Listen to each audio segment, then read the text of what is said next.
channel Lawfully Yours. First of all, Happy Republic Day to everyone. आज Republic day है तो क्यों ना इस मौके पे कॉन्स्टिट्यूशन के बारे में ही लोगों को बताते हैं। ठीक है, फिर तू ही मुझे बता 26 जैन को ही रिपब्लिक डे क्यों सेलिब्रेट किया जाता है? 26 जनवरी को रिपब्लिक डे इसलिए सेलिब्रेट करते हैं क्योंकि 26 जनवरी 1950 को अपना कॉन्स्टिट्यूशन इम्प्लीमेंट हुआ था। एक्चुअली कॉन्स्टिट्यूशन तो 26 नवंबर 1949 को ही बन के रेडी हो गया था, पर वो इम्प्लीमेंट 26 जनवरी 1950 को किया। इसीलिए to mark the beginning of our constitution आज का दिन रिपब्लिक डे इसलिए सेलिब्रेट करते हैं। अगर कॉन्स्टिट्यूशन नवंबर में बन के रेडी हो गया था तो 26 जैन तक क्यों रुके?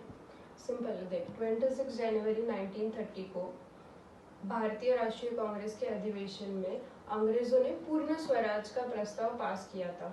इसीलिए फिर 26 जनवरी दिन ही चुना गया अपना कॉन्स्टिट्यूशन इम्प्लीमेंट करने के लिए।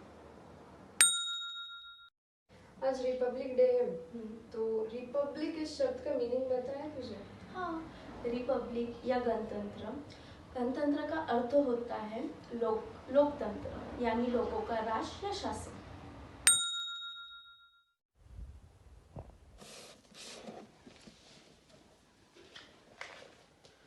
Constitution. What is constitution? A constitution is a written document in which we find rules which governs our nation. इसमें कॉन्स्टिट्यूशन में ऐसे रूल्स होते हैं जो अपने देश को अच्छे से चलाने में मदद करते हैं। हमारा जो कॉन्स्टिट्यूशन है वो दुनिया का सबसे बड़ा कॉन्स्टिट्यूशन है। इसमें ओरिजिनली 395 आर्टिकल्स जो कि 22 पार्ट्स और 8 शेड्यूल में डिवाइडेड है, और एट प्रेजेंट इसमें 448 आर्टिकल्स जो कि 12 शेड्यूल्स में डिवाइडेड है। फ्रीडम मूवमेंट के नेताओं ने जोर दिया कि स्वतंत्र भारत खुद के बनाए हुए कानून पे चले, ना कि ब्रिटिशों के कानून पर। इसलिए कॉन्स्टिट्यूएंट असेंबली यानी कि संविधान सभा का स्थापित की गई। डॉक्टर राजेंद्र प्रसाद, पंडित जवाहरलाल नेहरू, डॉक्टर बाबा साहेब अम्बेडकर, सरदार वल्लभ भाई पटेल, मौलाना अब्दुल कलाम आजाद और सरोजिनी नायडू ऐसे कई महान लोग हमारे कॉन्स्टिट्यूएंट असेंबली के मेंबर्स थे। कॉन्स्टिट्यूएंट असेंबली के 299 मेंबर्स थे, जिसमें डॉक्टर राजेंद्र प्रसाद ये प्रेसिडेंट थे और डॉक्टर बाबा साहेब अम्बेडकर ये ड्राफ्टिंग कमेटी के हेड थे। डॉक्टर बाबा साहेब अम्बेडकर को आर्किटेक्ट ऑफ अ कॉन्स्टिट्यूशन भी कहा जाता है। अगर शॉर्ट में कहा जाए तो प्रीएम्बल कॉन्स्टिट्यूशन का प्रीफेस होता है, यानी प्रस्तावना। The preamble of our constitution provides us with the objective, purpose, nature and scope of our constitution. Preamble ये 4 पार्ट्स में डिवाइड होता है। First part deals with source, second part deals with types and part of government, third part deals with aim and objectives of constitution, fourth part deals with adoption and enforcement of the constitution. हमारा जो preamble है उसकी शुरुआत we the people of India से होती है। It denotes that in the making of the constitution, the ultimate sanction is the will of the people. यानी हमारे कॉन्स्टिट्यूशन में जो भी लिखा है वो लोग, यहाँ पे लोग यानी हम इंडियंस की मर्जी से और उनके लिए लिखा गया है।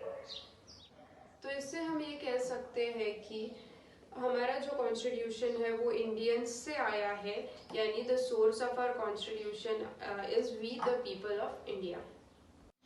कॉन्स्टिट्यूशन के दूसरे भाग में टाइप ऑफ गवर्नमेंट के बारे में बताया गया है। इंडिया एक sovereign, secular, socialist, democratic and Republic देश है। प्रीएम्बल के तीसरे भाग में कॉन्स्टिट्यूशन के एम्स एंड ऑब्जेक्टिव्स के बारे में बताया गया है, जैसे कि liberty of thoughts, expression, faith, belief, equality, fraternity etcetera. Last part है जो प्रीएम्बल का, वो बताता है कि ये जो कॉन्स्टिट्यूशन है हमारा वो अडॉप्ट किया इंडियंस ने। अडॉप्ट यानी एक्सेप्ट किया। 26 नवंबर 1949 को ये एनेक्ट हुआ है। कॉन्स्टिट्यूशन के 2 टाइप्स होते हैं, एक कस्टमरी या अनरिटन कॉन्स्टिट्यूशन और सेकेंड होता है रिटन कॉन्स्टिट्यूशन। हमारा कॉन्स्टिट्यूशन ये रिटन कॉन्स्टिट्यूशन है और ये दुनिया का सबसे बड़ा कॉन्स्टिट्यूशन, जो कि हमने पहले भी देख लिया है। और हमारे कॉन्स्टिट्यूशन को क्रिटिसाइज भी किया जाता है क्योंकि वो दुनिया का सबसे बड़ा कॉन्स्टिट्यूशन है। Second feature is parliamentary and federal form of government.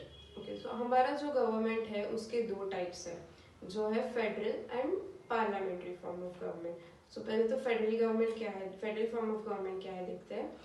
Federal form of government यानी 2 टायर गवर्नमेंट सिस्टम। जैसे कि हम सब जानते हैं हमारे कंट्री में 2 अलग गवर्नमेंट्स है, 2 अलग लेवल पे, जो है सेंट्रल जिसे हम यूनियन भी कहते हैं, और दूसरा है state government. So central government and state government, ये 2 अलग अलग लेवल्स पे, सेंट्रल यानी पूरे कंट्री के लिए और स्टेट यानी एक इंडिविजुअल सारे स्टेट के लिए एक एक गवर्नमेंट। ऐसे 2 डिफरेंट लेवल पे 2 डिफरेंट गवर्नमेंट्स वर्क करते हैं, इसे कहते हैं फेडरल फॉर्म ऑफ गवर्नमेंट। दूसरा टाइप जो हमारे गवर्नमेंट फॉर्म में इंक्लूड किया है वो पार्लियामेंट्री फॉर्म ऑफ गवर्नमेंट।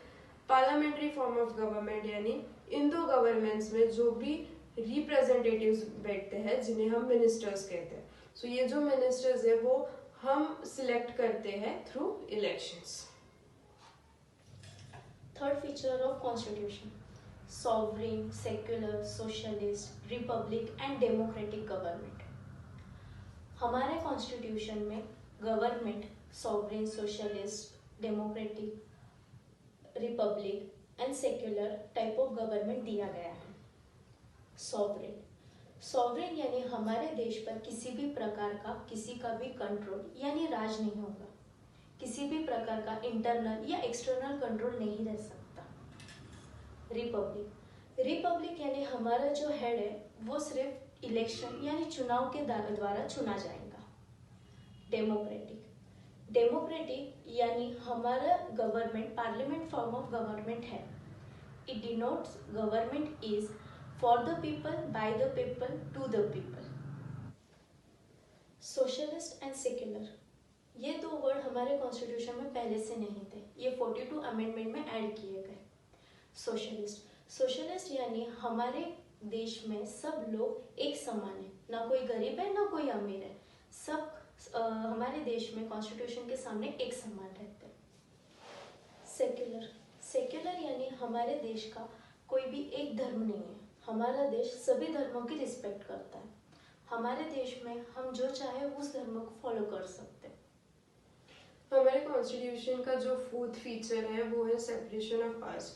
हमारे कॉन्स्टिट्यूशन में ये बताया है कि हमारा जो गवर्नमेंट है उसके 3 मेन ऑर्गन्स हो गए, जो कि लेजिस्लेचर, एग्जीक्यूटिव एंड जुडिशरी। उनके काम के हिसाब से, उनके फंक्शंस के हिसाब से ये 3 ऑर्गन्स बनाए गए हैं। फंडामेंटल राइट्स, हमारे कॉन्स्टिट्यूशन में हमारे फंडामेंटल राइट्स दिए गए हैं। फर्स्ट राइट है राइट टू इक्वालिटी। आर्टिकल 14 से 18 में दिया गया है कि हमारे देश के सभी नागरिक इक्वल है, यानी कि सब समान है। स्त्री, पुरुष, हिंदू, मुस्लिम सब लोग हमारे देश के नजरिए में एक समान है। राइट टू फ्रीडम, आर्टिकल 19 से 22 में कॉन्स्टिट्यूशन के दिया गया है कि हमारे फ्रीडम के बारे में। फ्रीडम यानी आज़ादी। राइट टू फ्रीडम में हमें मिलता है freedom of speech and expression, freedom to move freely and choose any profession जो हमें चाहिए, जैसे कि हम कोई भी बिजनेस या प्रोफेशन अपने मर्जी से चूज कर सकते हैं। किसी भी तरह की फॉर्म हम इस्टेब्लिश कर सकते हैं, हम बना सकते हैं। साथ ही साथ हम इंडिया के किसी भी पार्ट में रहने की हमें आज़ादी मिलती है। Rights against exploitation, article 23 and 24 of constitution में दिया गया है कि कॉन्स्टिट्यूशन प्रोहिबिट करता है human trafficking, labour force and employment under as of 14, मतलब जो भी 14 ईयर्स के अंदर के बच्चे हैं वो काम नहीं कर सकते। आर्टिकल 25 में दिया गया है कि every person has right to practise religion of his choice, यानी कि देश के सभी नागरिक को अपने मर्जी से अपना रिलीजियस चूज करने का यानी अपना धर्म चुनने का पूरा हक है। एजुकेशनल राइट, आर्टिकल 29 एंड 30 में दिया गया है कॉन्स्टिट्यूशन के कि कोई भी रिलीजन या minority can set their own educational institute. इसकी वजह यह है कि अपने कल्चर को प्रिजर्व करने के लिए, उसका जतन करने के लिए हम अपने धर्म के हिसाब से या अपने रिलीजन या माइनॉरिटी के हिसाब से वो एजुकेशनल इंस्टीट्यूट स्थापित कर सकते हैं। Right to constitutional remedy article 32 से 35 में दिया गया है कि हर नागरिक को अधिकार है कोर्ट जाने का, यानी कि उसका राइट कहीं वायोलेट हो रहा है तो वो कोर्ट जाके अपने हक की मांग कर सकता है। फंडामेंटल ड्यूटीज हमारे कॉन्स्टिट्यूशन के आर्टिकल 51A में हमारी फंडामेंटल ड्यूटीज दी गई है, यानी ऐसी ड्यूटीज जो हर इंडियन सिटीजन को फॉलो करनी ज़रूरी है। जो पहली फंडामेंटल ड्यूटी है वो है कि to abide by the constitution and respect its ideals, institutions, national flag and national anthem. तो हमने हमारा कॉन्स्टिट्यूशन हमेशा फॉलो करना चाहिए और जो भी इससे रिलेटेड आइडियल्स एंड इंस्टीट्यूशंस, यानी कि जो भी जैसे कि गवर्नमेंट है, ऐसे इंस्टीट्यूशंस जो कि हमारे कॉन्स्टिट्यूशन से रिलेटेड है, और हमारा नेशनल फ्लैग और नेशनल एंथम, इनकी हमेशा रिस्पेक्ट करनी चाहिए। हमारी सेकेंड फंडामेंटल ड्यूटी है to cherish and follow the noble ideas which inspired the national struggle for freedom। यानी कि इसका बेस्ट एग्जाम्पल है जो महात्मा गांधी के जो प्रिंसिपल्स है, जो आइडियाज़ है नॉन वायलेंस के, उसे हमने हमेशा फॉलो करते रहना चाहिए। इसके पीछे रीज़न एक ही है, गांधी जी गांधी जी के प्रिंसिपल्स जस्ट एन एग्जाम्पल। ऐसे और भी बहुत सारे लोगों के बहुत सारे नोबल आइडियाज़ हैं। रविंद्रनाथ टैगोर है, जवाहरलाल नेहरू है, डॉक्टर BR अम्बेडकर है, से इनके जैसे बहुत सारे लोग हैं जिनके अलग अलग थॉट्स थे, हम अलग अलग कॉन्ट्रीब्यूशन थे फ्रीडम स्ट्रगल में। ये हमेशा हमने इनके जो भी थॉट्स हैं, इनके जो भी आइडियाज़ हैं, हमेशा हमने उनको फॉलो करना चाहिए। इसका रीज़न एक ही है, it will ensure the freedom of our nation always. Third fundamental duty given in our constitution is to protect and uphold the unity, integrity and sovereignty of our nation। Integrity means the status of undivided। हमारी country हमेशा undivided रहनी चाहिए, वो अलग अलग parts में divide नहीं होनी चाहिए। Second is sovereignty, our country is the superior. इसके ऊपर हमारी कंट्री के ऊपर ना किसी का रूल रहेगा ना किसी का कंट्रोल रहेगा। थर्ड इज यूनिटी, जो कि हम सब जानते हैं हमारे देश में अलग अलग टाइप के, अलग अलग धर्म के, अलग अलग रिलीजन, अलग अलग कल्चर के लोग रहते हैं, पर हम सब ने एक साथ मिलकर हमेशा रहना चाहिए। Fourth fundamental duty is to defend our country and to render national service whenever called upon to do so। हमें हमारे देश की रक्षा करने के लिए हमेशा तैयार रहना चाहिए। Third fundamental duty given in our constitution is to protect and uphold the unity, integrity and sovereignty of our nation। Integrity means the status of undivided। हमारी कंट्री हमेशा अनडिवाइडेड रहनी चाहिए, वो अलग अलग पार्ट्स में डिवाइड नहीं होनी चाहिए। Second is sovereignty, our country is the superior. इसके ऊपर हमारी कंट्री के ऊपर ना किसी का रूल रहेगा ना किसी का कंट्रोल रहेगा। थर्ड इज यूनिटी, जो कि हम सब जानते हैं हमारे देश में अलग अलग टाइप के, अलग अलग धर्म के, अलग अलग रिलीजन, अलग अलग कल्चर के लोग रहते हैं, पर हम सब ने एक साथ मिलकर हमेशा रहना चाहिए।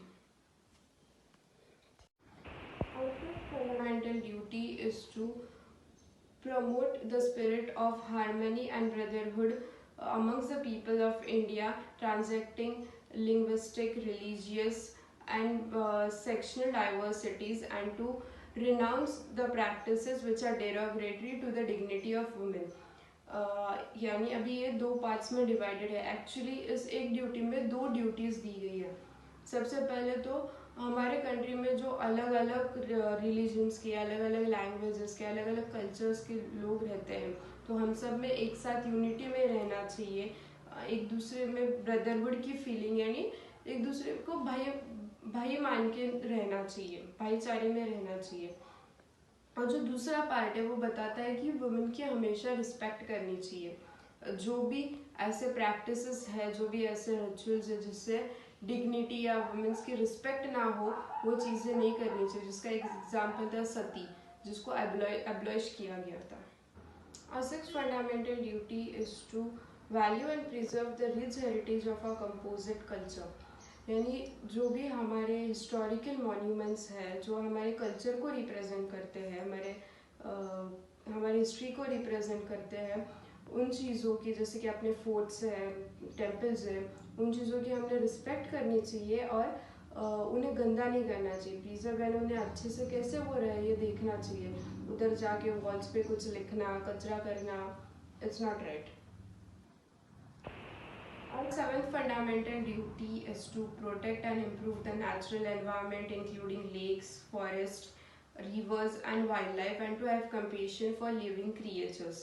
So, हमारा जो natural resources है हमारे पास, उसको हमें सेव भी करना चाहिए जितना है, और उसे इम्प्रूव कैसे करें, और फॉरेस्ट को अच्छे से डेवलप कैसे करें, और स्पीशीज़ कैसे डेवलप करें, इंडेंजर स्पीशीज़ को कैसे प्रोटेक्ट करें, ये सब देखना हमारी जिम्मेदारी है। और जितने भी लिविंग क्रिएचर्स हैं, जितने भी लिविंग थिंग्स हैं, उनके लिए प्यार, स्नेह होना चाहिए मन में। Our eighth fundamental duty is to develop scientific temper, humanism, and the spirit of inquiry and reform. यानी हमेशा साइंटिफिक टेक्नोलॉजी को encourage, scientific innovations and technology को इनकरेज करना चाहिए, और ह्यूमैनिटी से रहना चाहिए, और जो भी चेंजेस हो गए for the betterment of the country, for the growth of our country, उसके लिए हमेशा तैयार रहना चाहिए।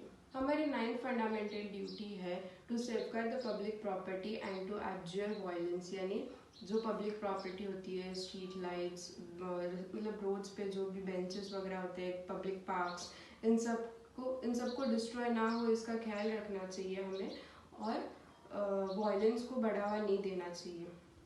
Our 10th fundamental duty is to rise in all spheres of individual and collective activity, so that our nation will constantly rise to the higher levels of achievement and endeavor. यानी जब हम खुद के ग्रोथ के लिए work करते हैं, हमारा खुद के सक्सेस के लिए, खुद के अचीवमेंट्स फुलफिल करने के लिए जब वर्क करते हैं, तो इनडायरेक्टली हम हमारे कंट्री का भी ग्रोथ करते हैं। जैसे कि if you do business well, तो उस साल में कंट्री का जीडीपी रेट बढ़ेगा। अगर आप कुछ स्पोर्ट्स में वगैरह अच्छा करते हो, तो आप इंटरनेशनल लेवल पे हमारे कंट्री का नाम रोशन करोगे। सो इन दिस वे आपके ग्रोथ के साथ कंट्री का भी ग्रोथ होता है। Thank you for watching our video, hope it was helpful to you. अगर आपको हमारी वीडियो पसंद आई और उसके रिलेटेड कोई भी सजेशंस या डाउट्स हो, तो आप हमें नीचे कमेंट सेक्शन में बता सकते हैं। डेली लीगल अवेयरनेस और साइबर अवेयरनेस के लिए और लॉ मटेरियल्स के लिए आप हमें फेसबुक, ट्विटर और इंस्टाग्राम अकाउंट्स पे फॉलो कर सकते हो। उसके लिंक हमने नीचे डिस्क्रिप्शन बॉक्स में दिए हैं। Don't forget to like, share and subscribe our YouTube channel, and do press the bell icon to get notified about our latest videos. Bye. See you in the next video.